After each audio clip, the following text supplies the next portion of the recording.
family is making their way in town. I had some sisters come in from Jersey, and I mean, it's just a good time to just be with family. Boy, oh boy, it is cold out here. Whew. 37 degrees,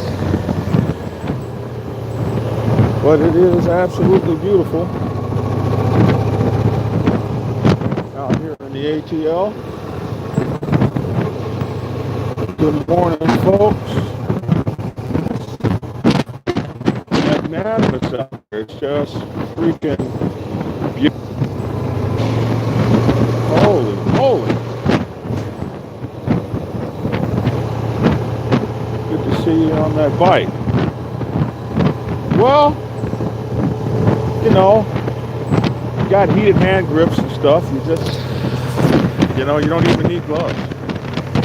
It didn't used to be like this. It used to be hell out here. Bikes have become like cars now. If you get the right one. They stopped making the Victory. That's kind of sad. Hell of a motorcycle. I guess I'm the last of the dinosaurs.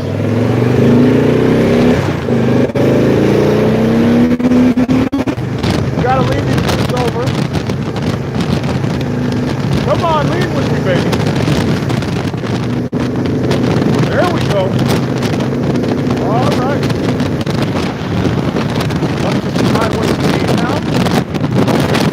It's beautiful.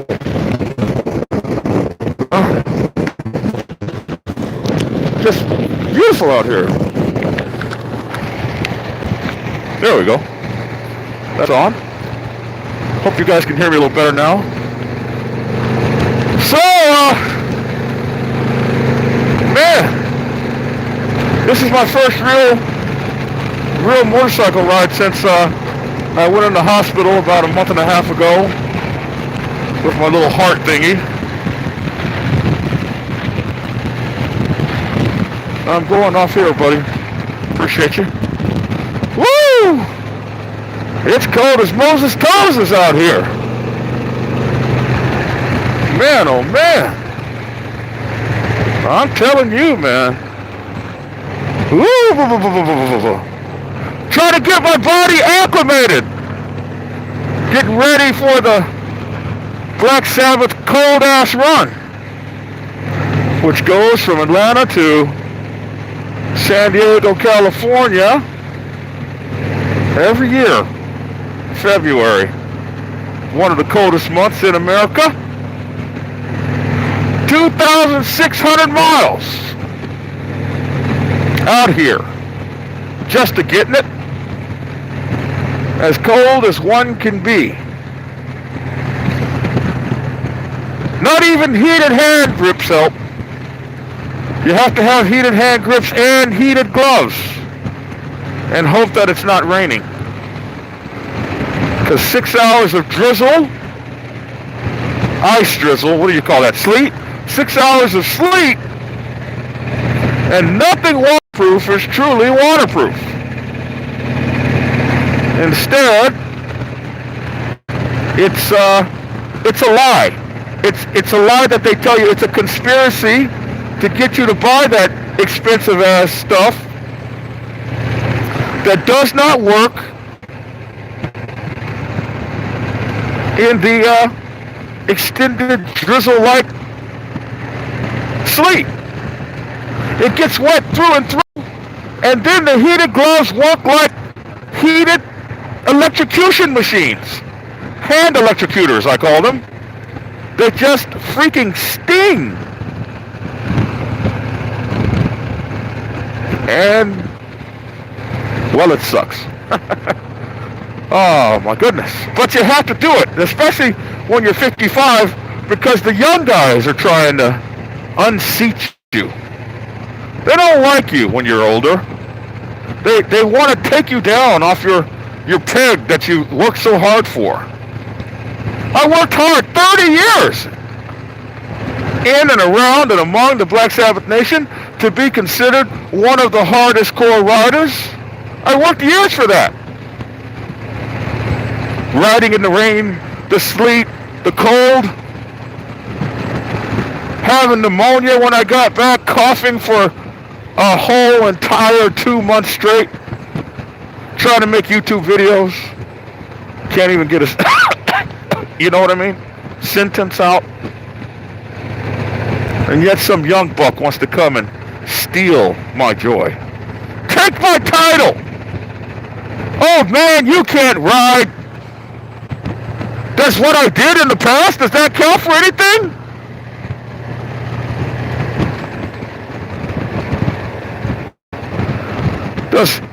Does what I did in the past mean anything? I guess not.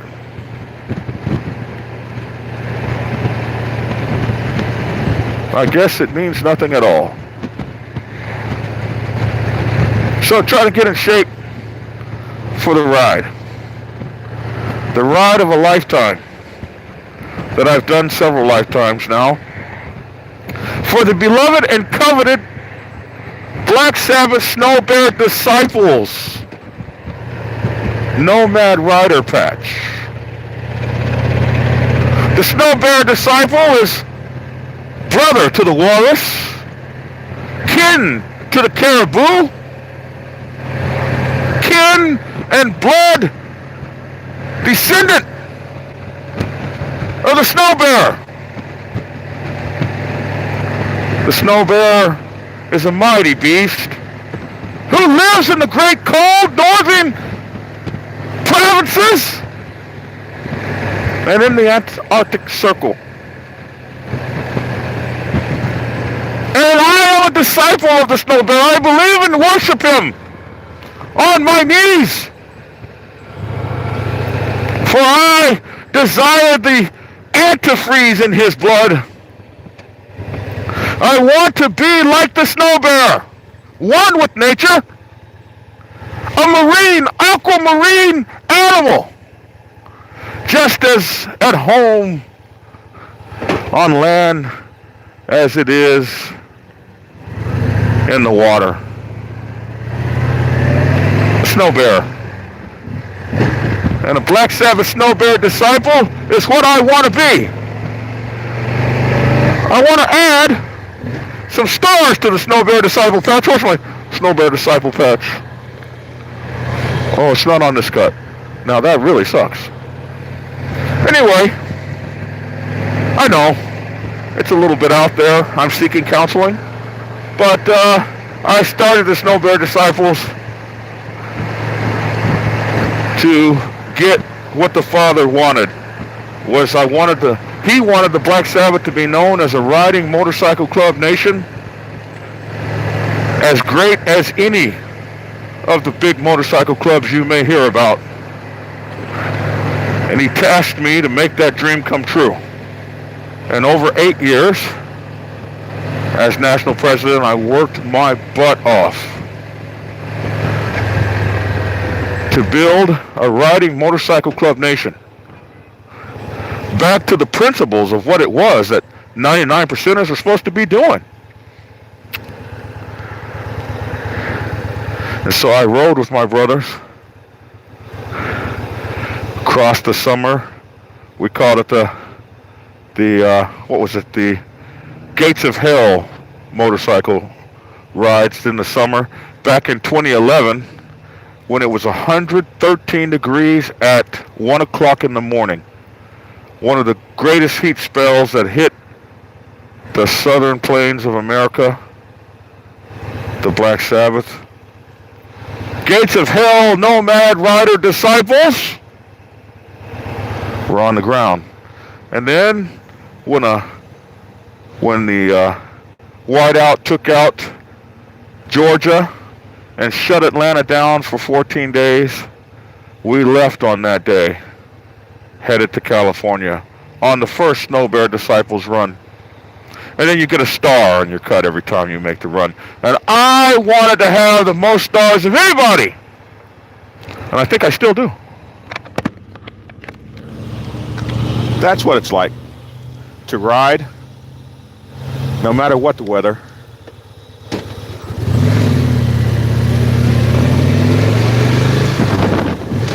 And we took videos about it. And I was going to put those videos up so you guys, and I might still do that. I might put those several trips up, combine them in one video so you guys can see what it's like to ride with a pack across the country in the coldest weather. And it'll break you down. It will make you cry. I've cried. I've been on the bike like, oh, what the fuck am I doing out here? I want to go home. I want a bed. I want some warmth. And then, of course, we spend 1 to 2 nights sleeping out at a campground or a rest stop in the coldest weather just to say we did it. I mean, we don't have to do that. We can stay in 5-star hotels. You know, we are buppies, which are black yuppies. Rubs, I think they call them. Rich urban bikers. And why not be a rub? Like, people are so, like, mad at being called a rub. Look here, man. I was a bum, a broke biker. I was a guy who had only a motorcycle. That was it. I had to go a whole winter. My freeze plugs failed in my car. I don't even know if cars still have freeze plugs, but my freeze plugs went out in my car, and I had to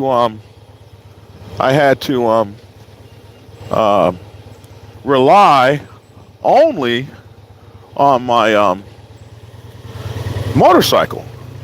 That was like 1981 or something, 1977 or something like that. And for a whole darn season, a whole winter season, I was on the bike. That was the coldest winter of my life. I remember riding with both feet on the ground like this just to keep my motorcycle up because there was nothing but ice on the ground. I don't even know if I could do that today. Well, first of all, the motorcycle was a CX500, a silver wing. You guys remember those. And so this bike is 1,000 pounds. There's no way. But you could just lock your feet on the ground and they would work like outriggers, pontoon type things, and ride 20 miles an hour and keep that sucker. Whoa, dude, make a right-hand turn and stay in your own lane. I hate that about riding now. The guy had a cell phone. He's making a turn. Cell phones are the bane of the existence of motorcycles. Let's see. Hoorah to the Mongol Nation. Much love and respect. Save the patch. Hoorah.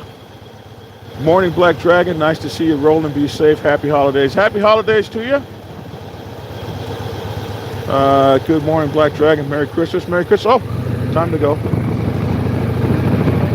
So I'll tell you what I'm doing this morning. I'm going to this place where I'm gonna try to get some office space for my new studios that I'm building. Thanks to you guys' support of my channel, your Patreon contributions, watching my channel, watching the commercials. When you watch the commercials, that helps the channel. Sharing and liking the channel also helps with the YouTube algorithm, which lets the channel be seen by more people, the more people that like it and share it. So when you like the videos and you share the videos and you comment on the videos, that all builds the channel. And when you watch the commercials, that builds the channel. All these things build the channel and help to add to its commercial success. And so with all of those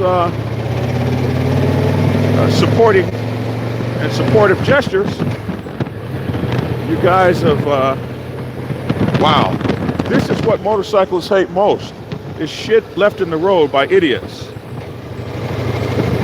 Forgive my cussing. Like a carpet left in the road.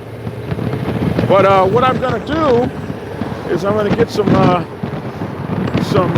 more space move this operation out of my home and into an office where I can have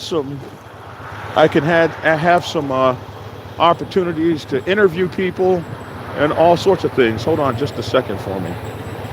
You're back? What's going on, man? What the hell? I'm back. You were gone from this location for at least 5 years. I was in the back. You were in the back. Oh, so you weren't gone. I wasn't gone. I didn't. Long story in between this. Okay. I'm back. You're back. I'm back. Well, I want to patronize you. Thank you. How much would it cost to get my motorcycle? The only thing I can't do it today. No, it's got to be done today. Can't do it today. Okay, what can we do? One of my guys, he's out of town, and the other one, he's sick. Okay. Just a basic wash, or you want to? No, I want to wash it. I want to wax it and stuff. Here, say hello to my people out on YouTube world. Hello. So this is the detail doctor. When I first got my first office in this town, Yeah. oh my God, 20 years ago. It's been that long. Oh my I God. remember you. Yeah. I do. What happened to that little girl that used to work here? She moved back home. Got married. Got married? Kid. Yeah. A kid? Yeah. Wow. That's been well. She grew up on, she became a grown woman. Actually, she was grown anyway. Yeah, she had her own style. Yeah, exactly. Wow. She's doing fine. We still keep in touch. Wow. She's doing fine. So 20 years ago when I had my first office right over there around the corner, boy, those were some hard times. Woo, we struggled back there. Yes. Well, how's things going with you now? I'm doing great. That's good. It's so good to see you. When I saw the detail doctor, and I was like, that can't be the same man. Working through the whole winter and everything, just like before. That's why you ain't got no gut on you. Nothing's changed, man. That's why you ain't got no gut. You're looking good. Yeah, I moved the company too. I've been doing that for about 19 years. I remember the moving company. Still doing it too. Oh, good. You know what? I'm looking for an office right now, and my storage space is right down the street, and I'm gonna need some help getting my stuff out. Give me your card. You got a card? Great. All right. Wow. I tell you what, there's nothing like building relationships. When I first came to this town 20 years ago, this guy was right here on this corner washing cars all winter freaking long. In the coldest winter, he's out here washing cars on Christmas Eve. Hard-working man, not an ounce of fat on him. He don't have to get skinny. He is.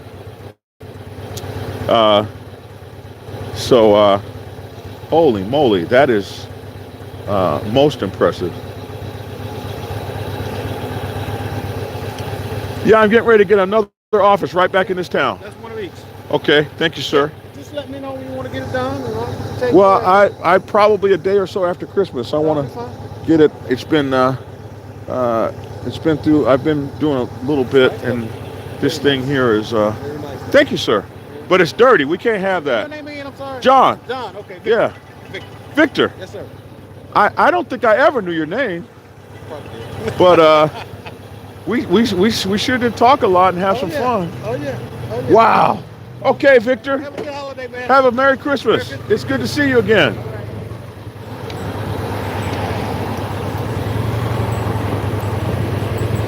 Wow. Good to see folks just making. Now, this guy's been washing cars on this corner for 20 years. Holy moly. Time flies. But anyway, I'm going to be trying to get myself a spot so we can interview people.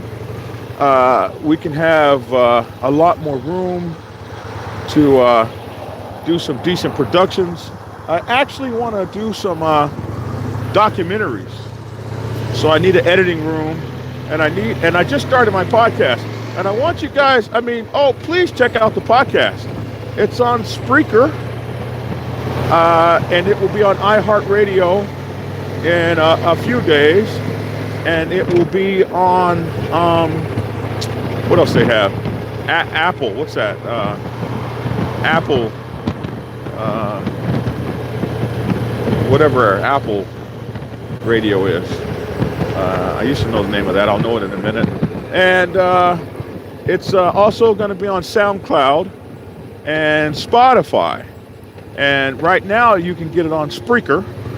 And just like Hollywood, and I have to always thank Hollywood from Insane Throttle because he's the guy that taught me how to do all this over the phone, sending me applications, sending me phone apps, sending me links, spending his good time that he could have been spending with his family, showing me the ropes and how to get some of this stuff up, helping me with my learning curve, recommending the best apps, showing me the ups and downs in how to use that stuff, and just all in all, just really taking his time to help me. Just like Big Cell taught me how to use YouTube and taught me how to set up my YouTube accounts and all of that business. Just like Dibber taught me the ins and outs of YouTube. So these are all content providers who had no reason to see me successful. They didn't know me. Dibber didn't know me. But I reached out to him with a smile, and I said help. And Dibber just he'll just kick in and help you. If he sees you doing wrong or doing something, that he'll just send you a message. Hey, that's not how that's done. You better. And then Dibber's like the most researched guy in the world.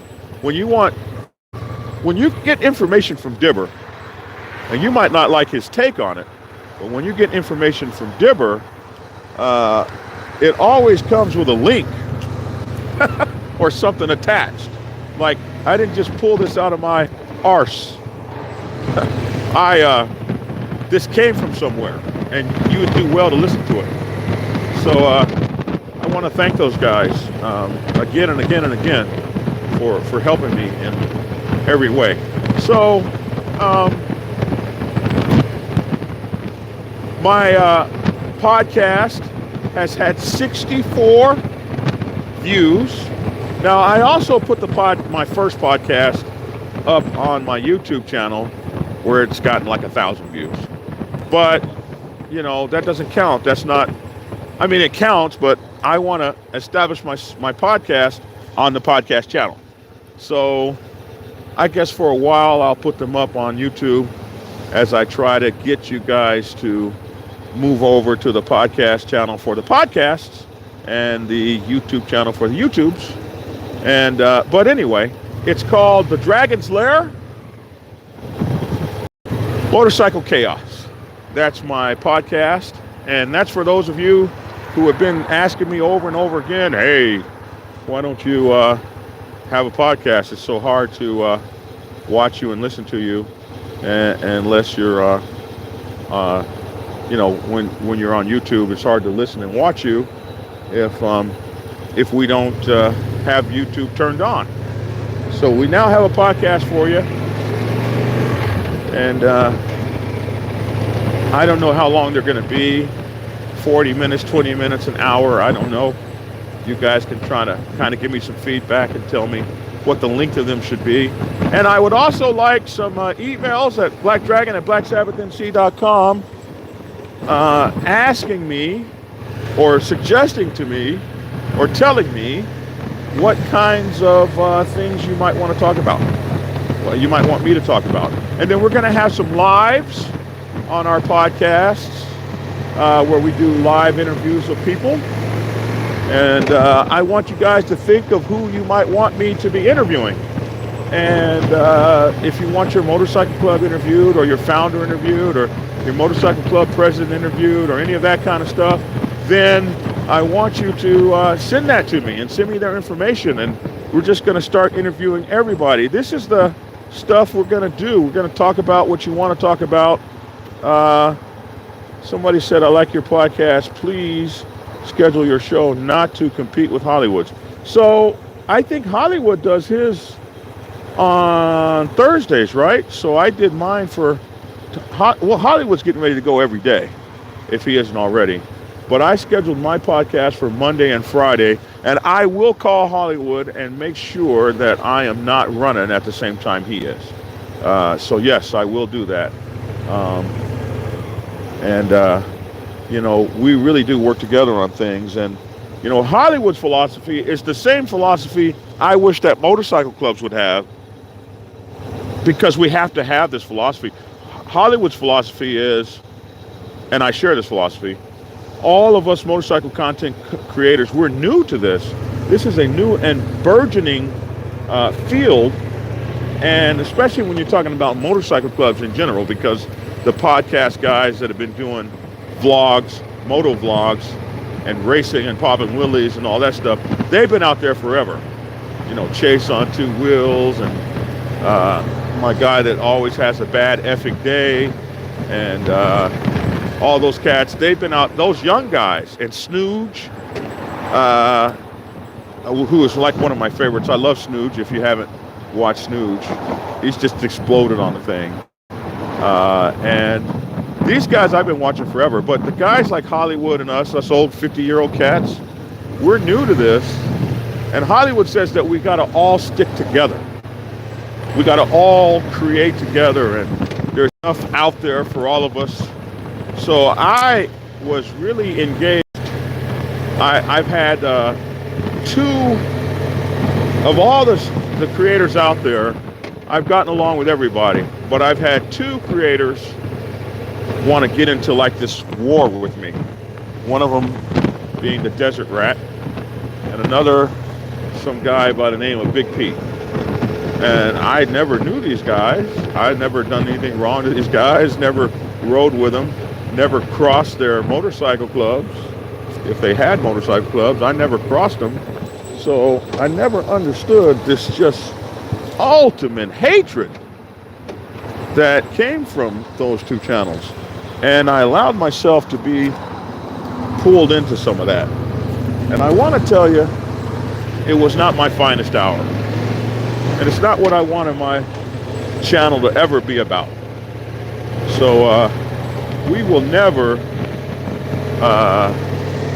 be doing that again. My dad is watching with me. Who said that? Ironhead. Hey, that's really cool, Ironhead. Your dad's watching with you. Hello, Mr. Ironhead. Papa Ironhead, good to meet you. So I can tell you that I allowed myself to be drawn into that silliness, and it was not my finest hour. And I tried to, well, I didn't try. I did get down and dirty and funky, and it did feel good. It felt good, but it wasn't an element I liked being in.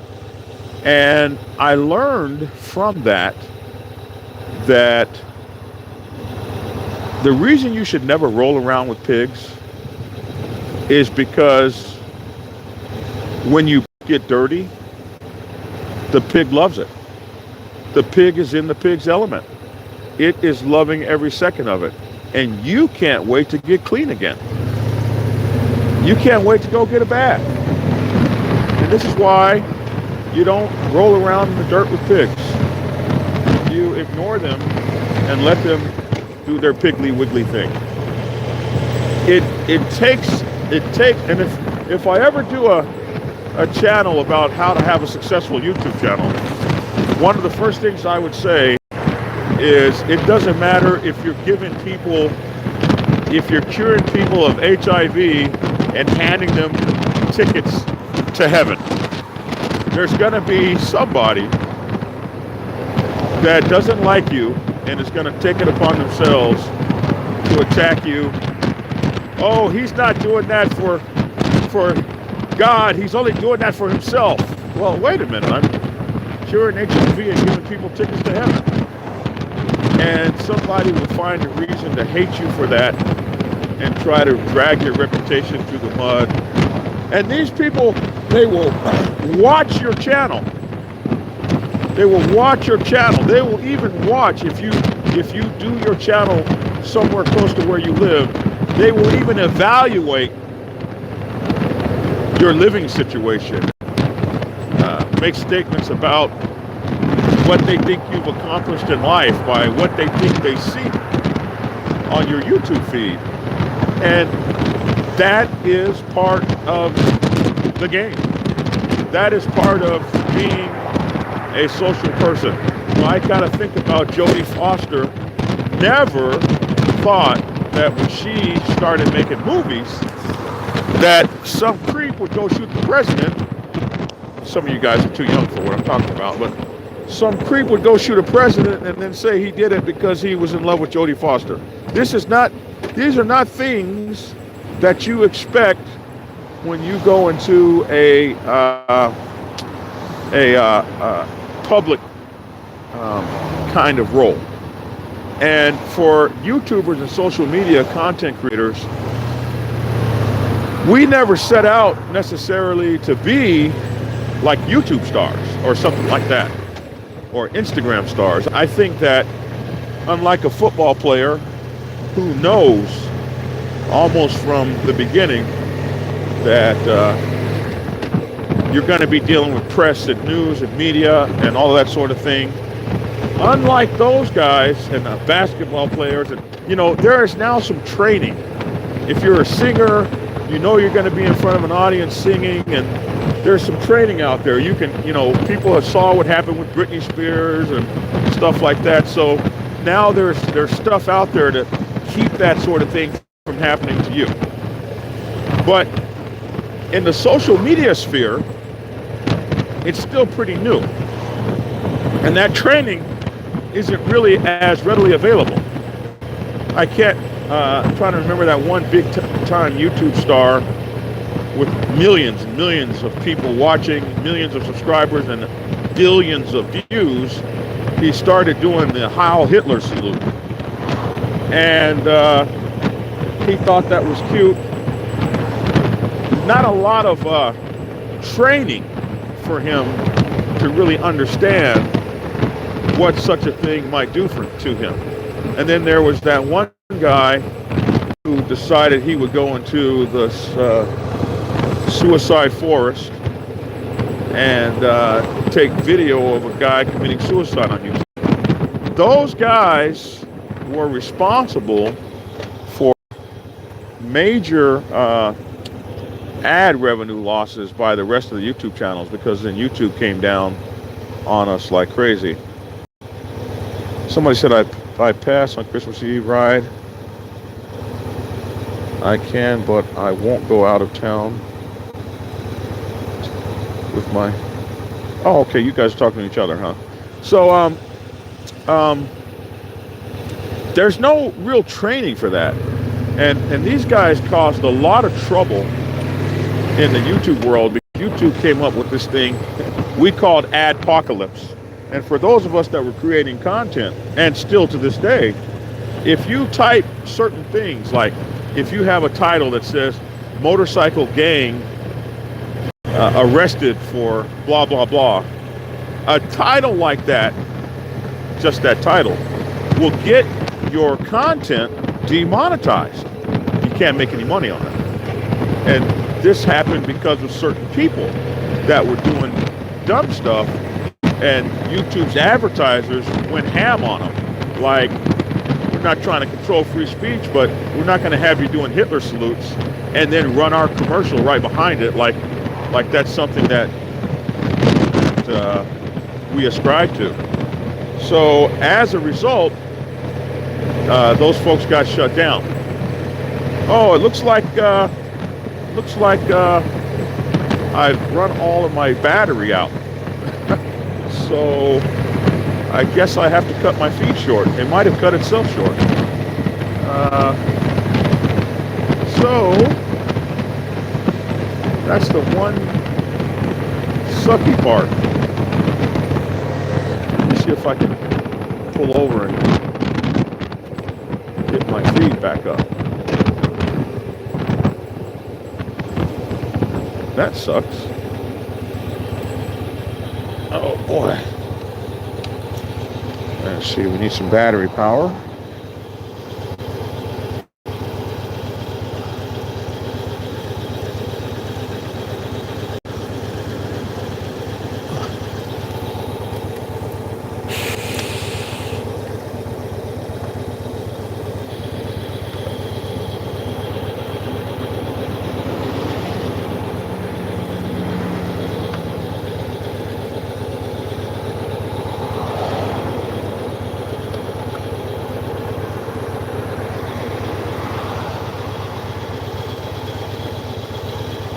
Are we still there?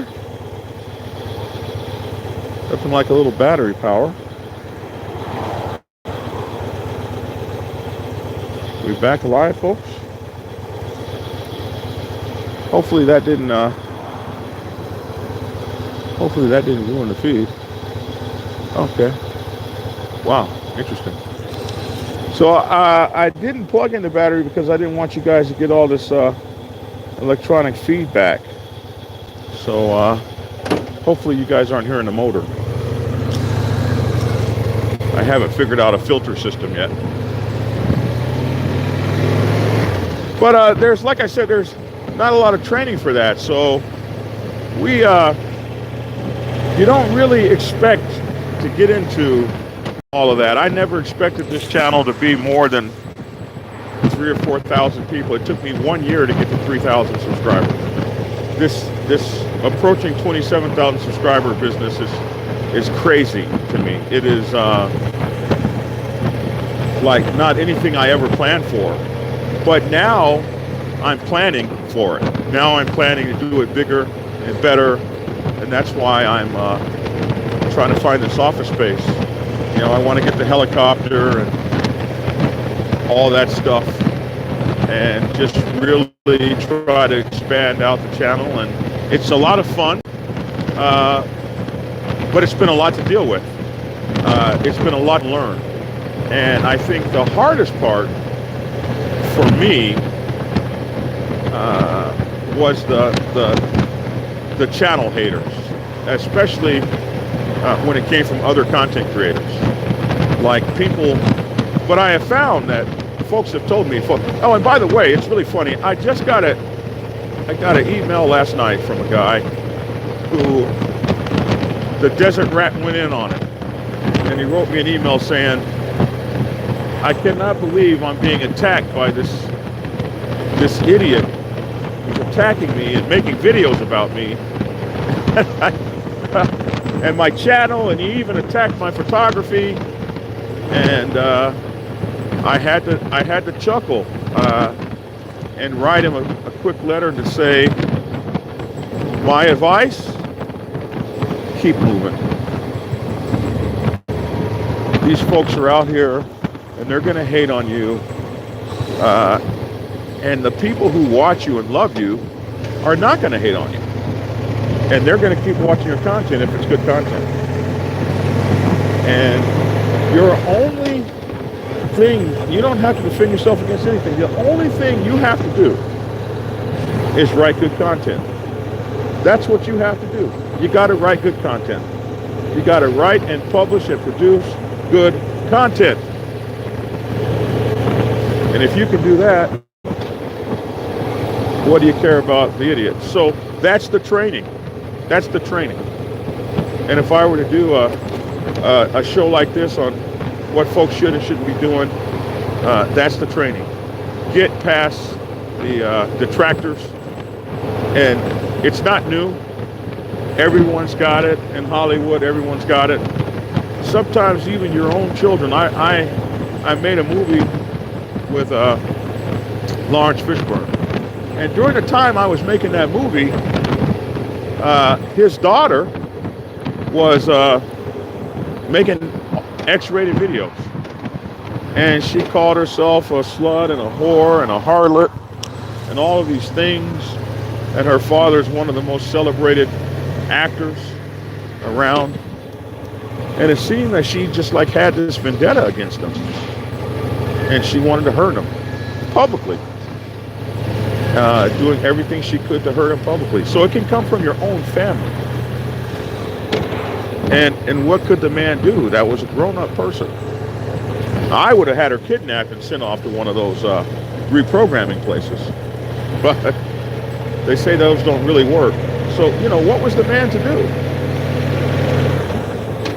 You know, it's difficult having to try to deal with grown people and their grown people problems. So, tough business. Tough business. But a fun business. And you can change a lot of people's lives And one of the things that keeps me going is all the people that have said, Black Dragon, you have helped me. And that's what makes it worth it. When you see Auntie Squirrely and Ironhead and Lady Ironhead, I could just go down the list of people that have been watching me from the beginning. People that have been helping, people that have been reaching out, people that have helped me when I had a house fire, people that helped me when my dog got hurt. So I've helped people, and people have helped me. And that's what makes this, in my opinion, worth it all.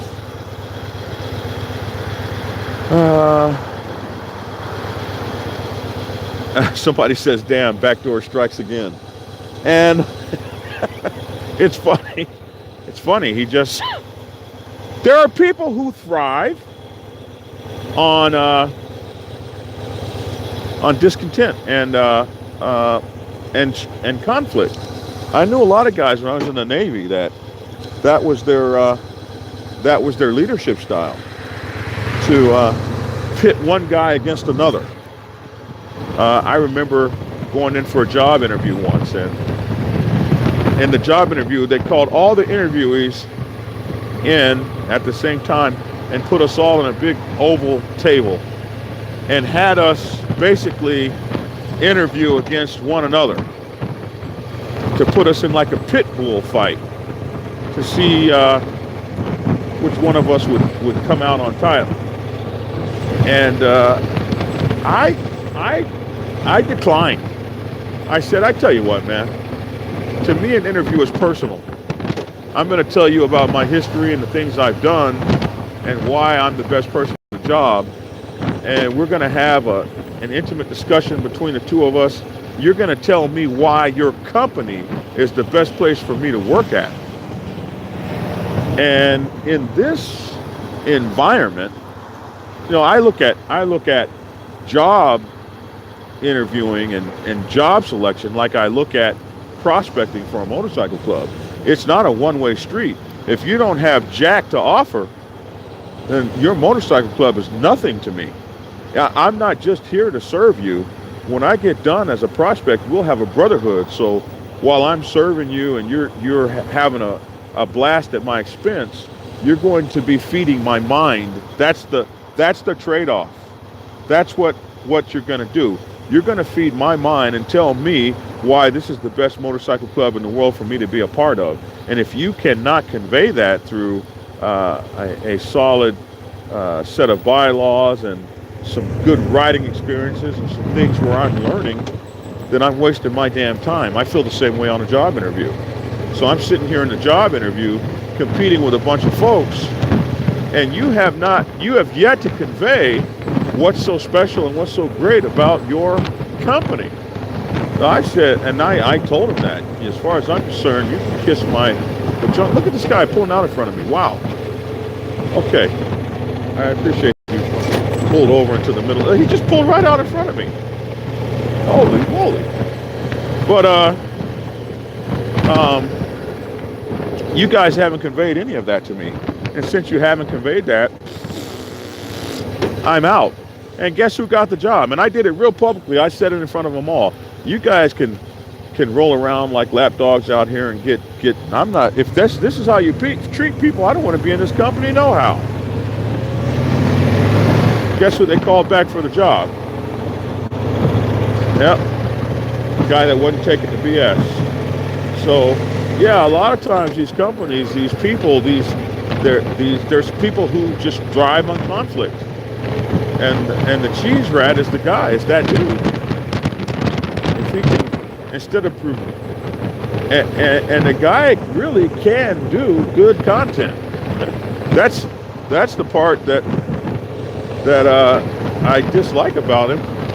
Or he can put out respectable content, as evidenced by the numbers of people that watch his stuff. When he's out there trapping squirrels out of season, boy, people are just watching that stuff. Taking snowballs and putting them in cups and melting it for snow coffee. Hey, that's not my style. I'm only doing that in the end of times. What I'm going to do is ride across country in the cold and then pull into a 5-star hotel. That's what I'm going to do. Now, some of you guys might do it a little different. I'm pulling into a 5-star hotel if I can find one. That doesn't mean I haven't slept in hotels where, whoo, it's so nasty you didn't even take your clothes off. You get dirtier in the shower than you would by not taking a shower. I've stayed in those too. And I've slept on the side of the road too. I try to do what my money will afford. Oh wow, I got like a 3-wheeler behind me. What is that thing? Is that a spider? Wow. He's rolling all up on me hard and stuff. Oh wow. That's really cool back there. You guys see that? Focus on it. Okay, well, he's a snow bear. He's out here with us. And we appreciate him on his 3 wheels. That's admirable. You know. I want to be at least 80 before I go to 3 wheels. Somebody write that down. If you see me on 3 wheels before I'm 80, I want to hear about it. But that's just how some people get down. They gotta have some damn conflict, and they ain't happy without it. And it's just the way it is.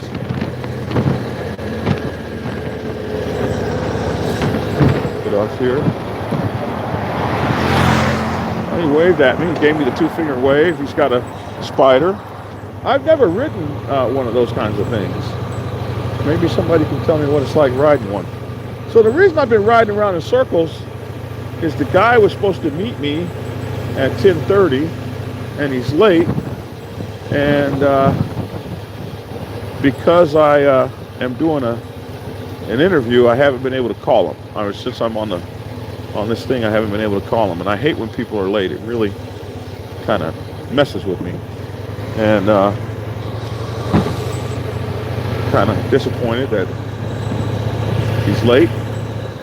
This is Christmas Eve, and we shouldn't be conducting business on Christmas Eve. But that's how it is.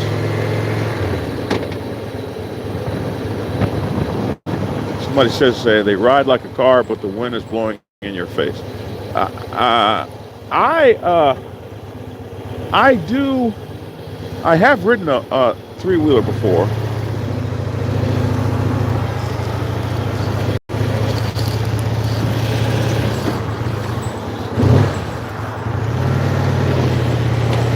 This old man just fell down on one knee. He's got to see if he's okay. He just fell down on one knee. That was weird. He's not looking too good over there. He's got 2 canes. Huh. Well, we'll see what's going on with him. He ain't looking too damn good at all.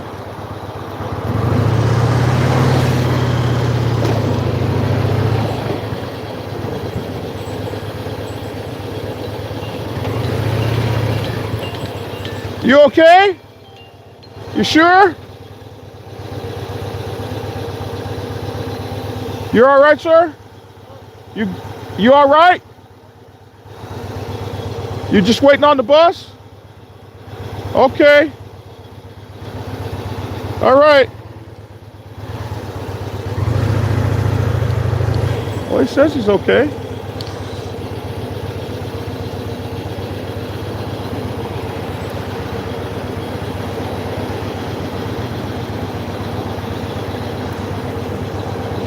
Said he's okay.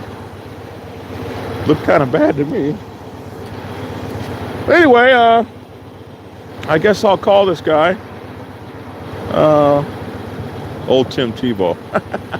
Oh my God. Oh my God. You guys.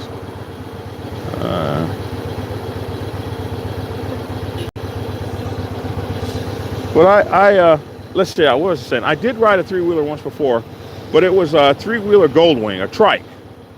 And I never ridden a reverse three-wheeler with the two wheels in the front. Anyway, the thing about this trike was, the thing that sucked about it was, you can never take your hands off the steering wheel and just ride and eat and, you know, play with your cell phone. You can't do any of those things on a trike. Because the minute you take your hands off the wheel, the thing just goes all over the place. It's like, what the hell?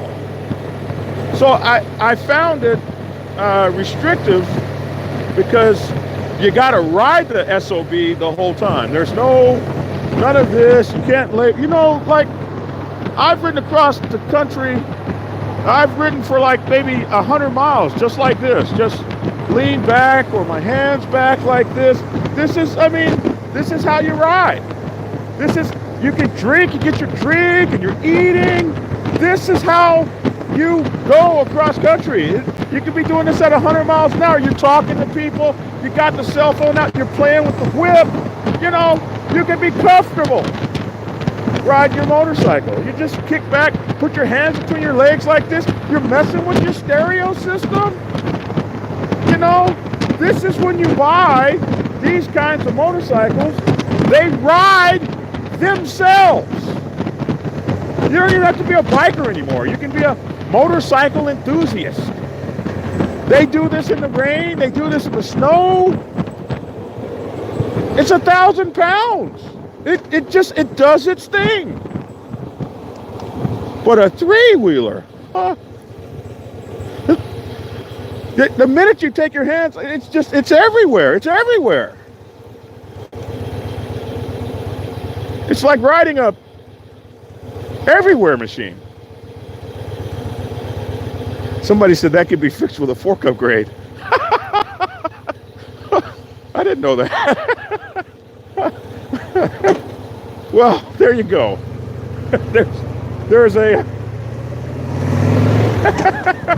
There's something for everything. I just know that was my one experience with a three-wheeler. It was the hardest ride I ever had. I got off the damn thing sore, like, holy moly. That bike rode the SHIT out of me. My shoulders were hurting. I was like, man, I thought the three-wheeler was supposed to be something else. It was like riding a wild motorcycle bull.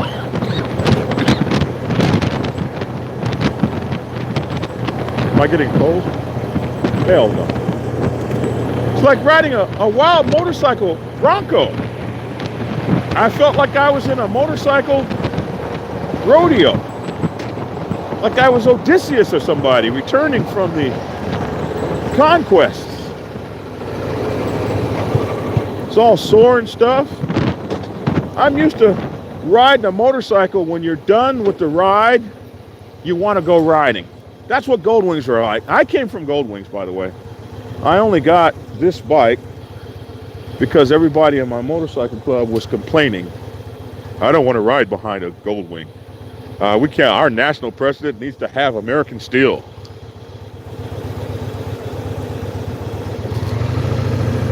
Really? I almost had like a revolt. We're bikers.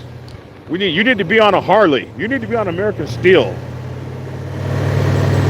Man, I remember the first Harley I tried to buy, they wouldn't sell it to me because I was black. And that ain't no lie. So I come from the Goldwing world, where you could get down. It was like a caddy. The booty shakes everybody. It was nice. You can take a Goldwing, put it on the double kickstand, lay your sleeping bag underneath it, and leave it running, and go to sleep. And the heat permeates down upon a brother. Heat permeation down upon you as it wafts you to sleep. It's beautiful. as the six-cylinder engine hums to your black ass. Rock-a-bye, black dragon in the treetops. Yeah. Not this old twin-cylinder stuff. And I love my Victory. It is absolutely an astounding machine for a V-twin. But it'll only run for like 15 or 20 minutes. And then he's over on the side at like almost 45 degrees. Like, where's it going? Why must it lay down almost? And so the oil runs to one side. The thing overheats. It won't run for 20 minutes just sitting there. You can't turn this thing on, put it on the side stand, crawl underneath it, and go to sleep. It'll run about 20-30 minutes, and then it will shut itself off. Like, hey, we are air cooled, dude. What you trying to do? Burn this thing up, and it'll just shut off. And when you're poor and you're riding across country and you ain't got no money for a hotel and it's winter outside and it's minus 10 degrees with the wind chill factor, you want to be able to crawl up underneath your motorcycle, leave that sucker running, and go to sleep. There's going to be a bunch of dudes at the next, like with long sleeve jackets. Somebody liked my lullaby. So that's what I'm used to. That's what I came from. That's the motorcycle world I came from. But I gotta say, if you're gonna have a V-twin, and then they quit making them, like what the hell was that all about? They quit making one of the baddest motorcycles in the motorcycle world, the Victory. Oh, we're gonna make parts for the next 10 years. No, you're not. You couldn't get parts when you were making them. So, I mean, it's going to wind up that I get a Harley, and the reason is really kind of sad. I'm going to have no choice but to get a Harley. And the reason that there's no choice other than to get a Harley is very, very, very, it's like this. And I was thinking about the Indian, because I love the Indian. I mean, made by the same company. But the Indian does not make a fixed frame motorcycle, fixed fairing motorcycle. And if you come from Gold Wings and Honda Shadows and CX500s and stuff, after the Vetter, you were able to get that fixed fairing fixed fairing. And if you come from the fixed fairing world, you don't want to ride a Batwing. It's too heavy and clunky. You turn that sucker, the whole bike falls over. It's ridiculous. I don't like bat wings. I should be able not to have a bat wing. And Indian has nothing but bat wings. So there you go. I'm destined for that Harley Road Glide. And I would rather an Indian because the way they operate. Having had one Polaris product, being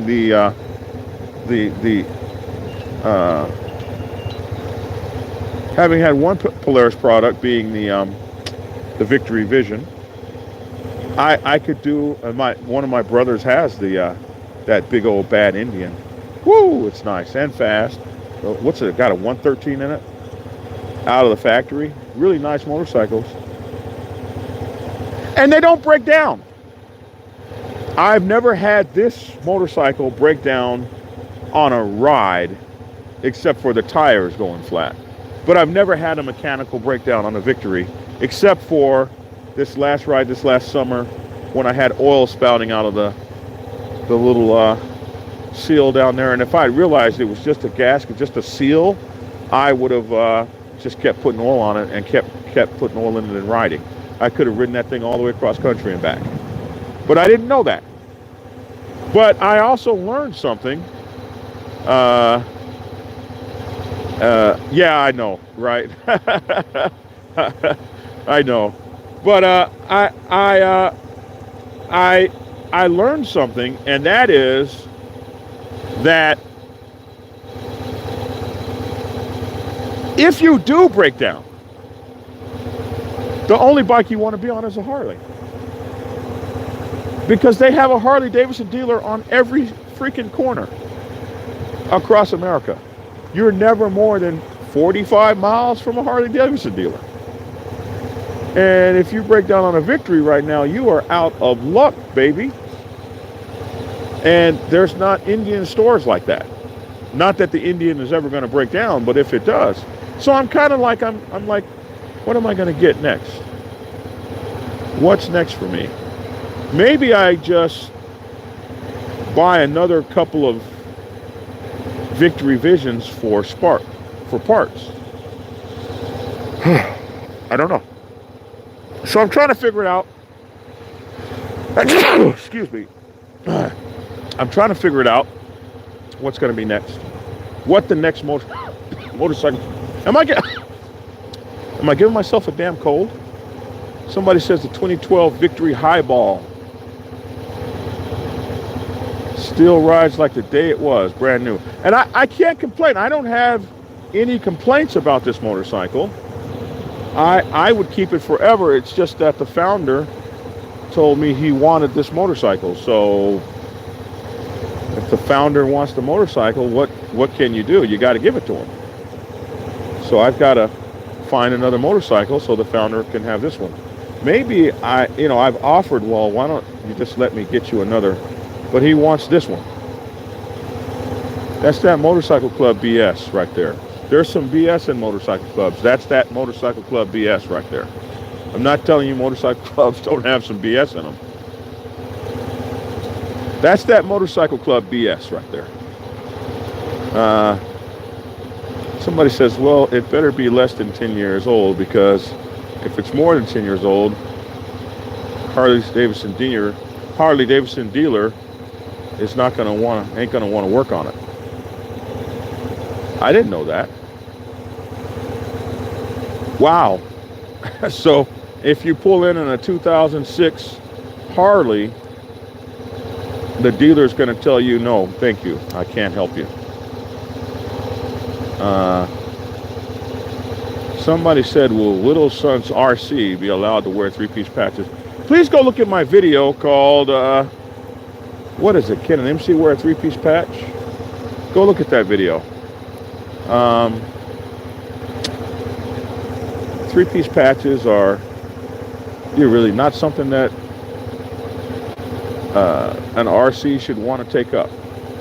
I'm not saying that there ain't RCs out there with them, but everything changes, and with today's political environment with MCs and all that, and if you want to be an RC, quack like an RC, and walk like an RC, and be an RC, and stay away from three-piece patch. But it's up to you. Do what you want to do. Don't buy the Harley, get the Gold Wing. Ah! But I have a Gold Wing. I have a Gold Wing at home in storage, and it's only a 1500. And the reason I didn't go with the new Gold Wings is they cut them down like a big. I'm 6'4". I can't ride a Gold Wing that they make for a 5'10" tall dude. They were going for the young people. And they decided, like Harley wants to make an electric motorcycle, Gold Wing decided to make a Gold Wing that a yuppie would want. They took all the stuff off of it, all the bags. You know, the thing I hate most about a bike like this big old 1,000-pound bike that's 7 feet long, you couldn't even, it has less storage. You can't even put a helmet in the damn side bags. Whereas a 1500 Gold Wing, you can pack your dog, your wife's equipment. You can load that sucker down where it looks like a lowrider with the back end just on the ground. All kinds of space, and the damn thing is big enough that you can stretch out on it. It'll carry you. That's another reason I don't want the Indian, is it's not big enough for me. And the Road Glide isn't really big enough for me. The only bikes that were really big enough for me, 6'4", were those big old victories. 2015 Goldwing F6B will fit. It will. It might fit me, but you can't carry nothing on it. See, if you're a cross-country rider, you need your tents and crap. You need all that. If you're riding cross-country, you need your extra toolkit. You need stuff. At least, I ride. I need a few changes of clothes.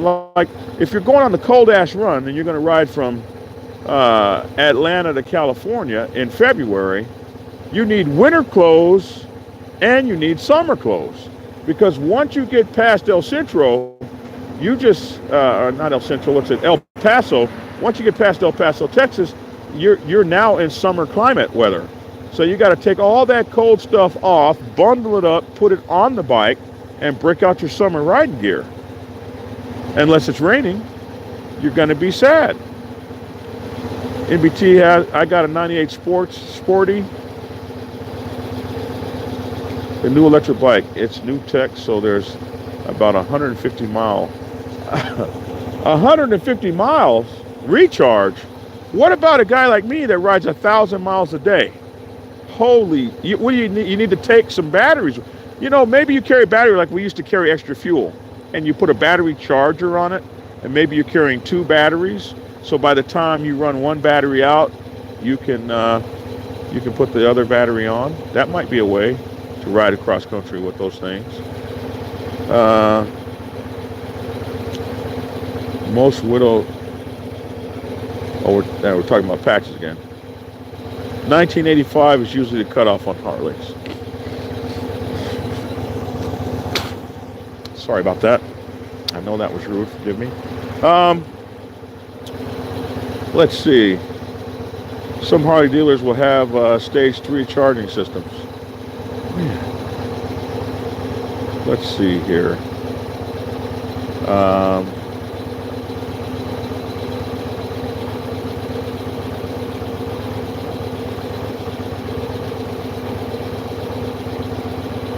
Well, goodness, my dear friends, I have been on with you guys for an hour and 8 minutes, and I'm really having a blast here. I'm just upset that I guess my appointment is blown this morning.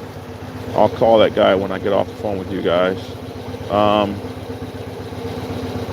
But I do want to remind you, please tune into my podcast. I made 2 now, and I had 64 people. I'm so pleased.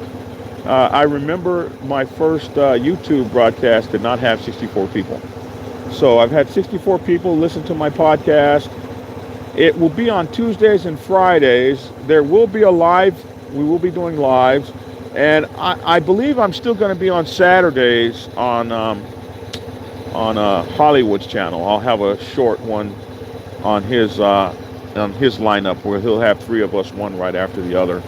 So this is a new element for what I'm doing. The podcast is, my radio station kind of thing. And so I am definitely out here looking for a new studio so I can have a sound silence room to do that kind of broadcasting where I'll have pure sound, and also be able to produce my audio books from there. So that's because you guys have really supported this channel and helped us to grow. So, man, I love this heated seat. You got to have heated seats on your motorcycle. It's just I've become a wussy biker in my old age. I'm a wuss with heated seats and heated hand grips. I'll be glad when they come up with heated toe warmers. My 97 Goldwing 1500 has foot warmers on it. You just click the button and the foot warmer vents open up off the engine heat, and your toes are never, ever cold. And I didn't have cold toes again until I started riding 1500s. But anyway, or until I started riding American-made V-twins. But anyway, well, I appreciate you there for that donation. Thank you so much. Everyone send cash before I leave. I like that. Everyone send cash before I leave. But I'm what was I going to tell you? Oh yeah. So please watch my or listen to my podcast, and you can get it on Spreaker, Spreaker, Spreaker.com, and that's a podcast delivery service. And on Spreaker, you will look for the Dragon's Lair, Motorcycle Chaos, the Dragon's Lair, and you guys will be able to get me on there, and that'll be really cool. I will soon be on Spotify and Apple, iCloud. I'll soon be on iHeartRadio. Those are the places I'll be on soon. For iHeartRadio, I have to have 5 episodes. Right now I have 2, and I'm going to get another 3 episodes up before the end of the year, so I'll have the 5 episodes. And I'm submitting everything to Apple right now, and Spotify. I'm submitting to Spotify, so I expect to be on all those platforms. I'm even going to be uploading to SoundCloud, for those of you who are SoundCloud subscribers. I've really appreciated you guys this year. If this is the last time we talk, as you guys go to hang out with your families and stuff, and I'm sure not be listening to this kind of content. So NBT3, thank you. Appreciate you.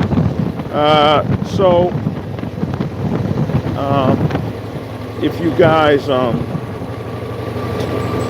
don't know, I just have to tell you, I'm really very thankful for everything we've done.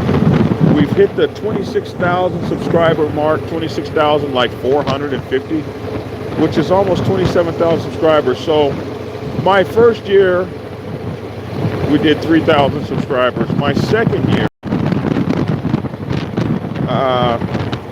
I think we did like 10,000 subscribers. So coming into my third year, we're going to even almost triple that.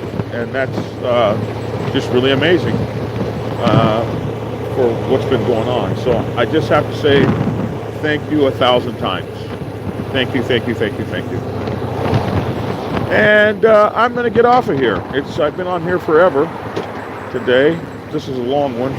And I've learned that most people only watch 3 minutes of any broadcast. So, wow. To expect that anyone will watch this whole thing is a lot to expect. So, I just want to say thank you. I want to tell you to have a Merry Christmas, a Happy Hanukkah, a Happy Kwanzaa, Happy Holidays. Find who your family is and focus on them. Focus on being great. Start your New Year's resolutions now. My New Year's resolution of last year was to lose 100 pounds this year, and it didn't work. This is the first time in my life that I've tried to lose 100 pounds and couldn't. I lost 100 pounds 3 other times. So I thought that this would be the final straw this year, and I would get it off, keep it off forever. But I fell short of that goal, and I had a few medical things happen through the year that threw me off. But that doesn't mean that I'm not going to start again. I'm going to start again today to reach that goal. And if I never reach it, you guys can say the SOB died trying. He never stopped trying to get skinny. And enjoy the trip. Enjoy the fun you had getting skinny. Enjoy the trip on your way to your goal. Because that trip, it's about the trip. The trip is the journey, the destination is what makes it all worthwhile. The journey, the destination, the trip is what makes it all worthwhile. Thank you, Robert. We appreciate you. Thank you so much.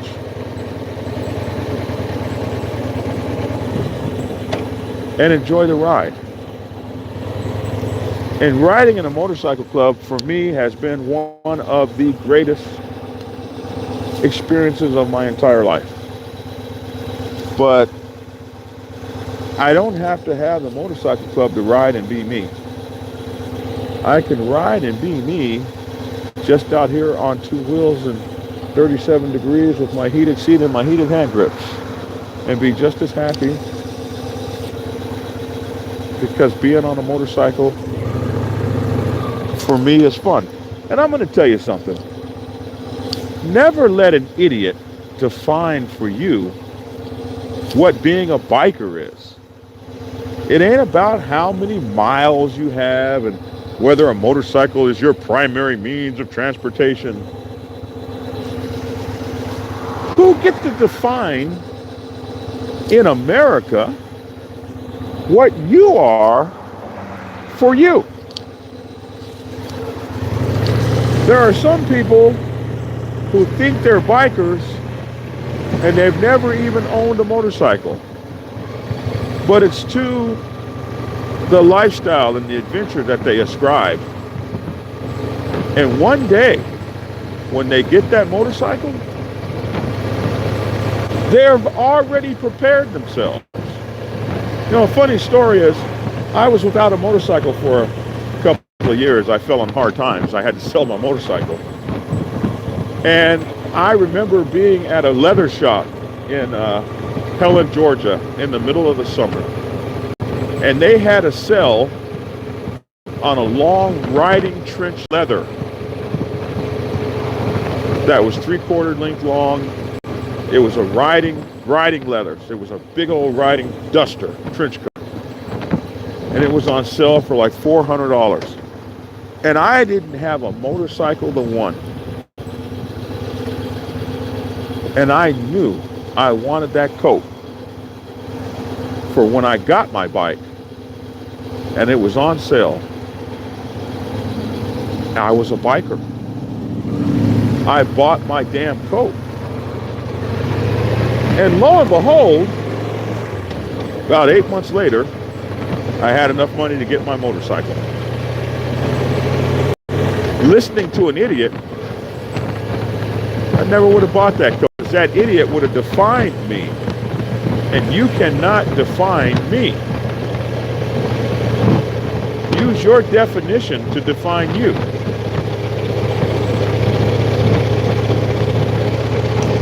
Having a bike as your only means of transportation to me means, for my lifestyle, you would be a poor ass broke bastard. For my lifestyle. For your lifestyle, it might work great for you. But how do I take my woman somewhere or her kids if all I have is a motorcycle? That would not work. You're not getting ready to put those children on a motorcycle in 2-degree weather. How would I be able to do things if I didn't have another vehicle? You know, these are sillinesses that people talk.